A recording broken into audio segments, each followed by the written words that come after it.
Jadi lo harus tahu di Indonesia pajak mobil itu sekitar 300%. Yang pajak mobilnya agak rendah itu sebenarnya di Malaysia ya. Nah di Singapura sebenarnya pajak mobilnya tinggi, tetapi ketika 5 tahun mereka mau jual, mereka itu dapat. Untuk di Indonesia, BYD sendiri kan berencana, masih judulnya berencana untuk membuat pabrik di Indonesia kan.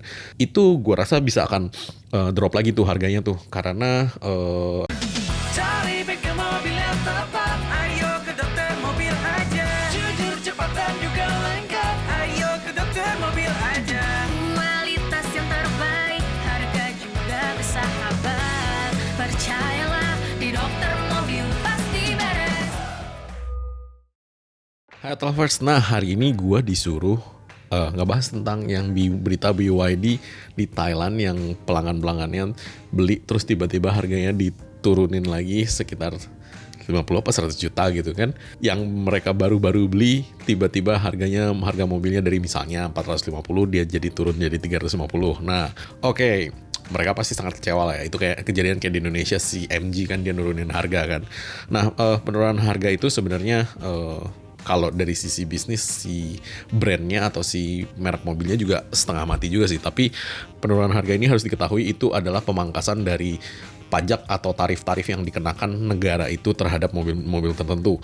Karena sekarang kan lagi hype-nya EV ya. Jadi kan semua pemerintah termasuk pemerintah Indonesia, pemerintah Thailand itu sedang menggalakkan pemotongan-pemotongan pajak yang bisa mereka lakukan supaya bisa mendorong orang-orang ini beralih dari internal combustion engine menjadi EV. Nah, sebenarnya yang dipotong itu pajaknya. Jadi lo harus tahu di Indonesia pajak mobil itu sekitar 300%.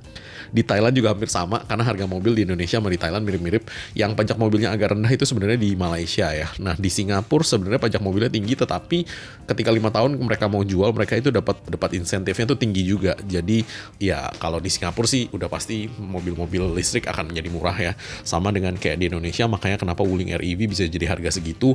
Dan sebenarnya itu bisa ditekan lagi ketika pajak-pajaknya itu jauh lebih murah dan udah buatan Indonesia.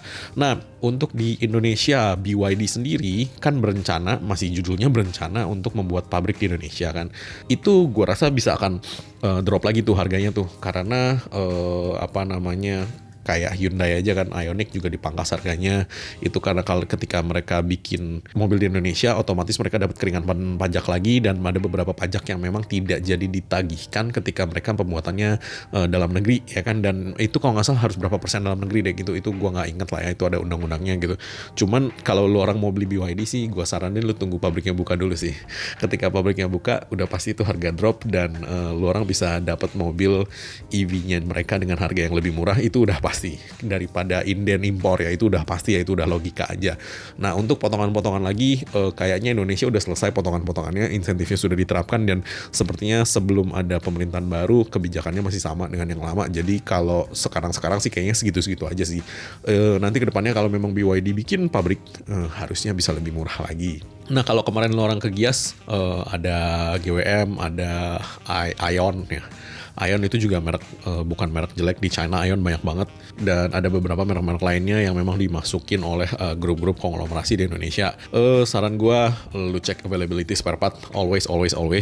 Lu mau beli yang mana aja sih terserah ya, maksudnya ini kita cerita EV kan, berarti bukan mobil yang satu-satunya kan. Ini kita cerita mobil kedua, ketiga, keempat, bahkan kelima lu. Yang penting ketersediaan spare part sih bro, karena sampai dengan sekarang kalau misalkan spare partnya rusak, kan lu sendiri juga yang pusing ketika mobil itu nggak bisa kemana-mana kan. Walaupun mereka bilang mereka garansi, misalkan indennya 3 bulan, konyol banget tuh ya kan. Oke, mungkin sekian dulu penjelasan dari saya, Dokter Mobil. Thanks. Jangan lupa subscribe, like, dan komen di YouTube kami. Thanks.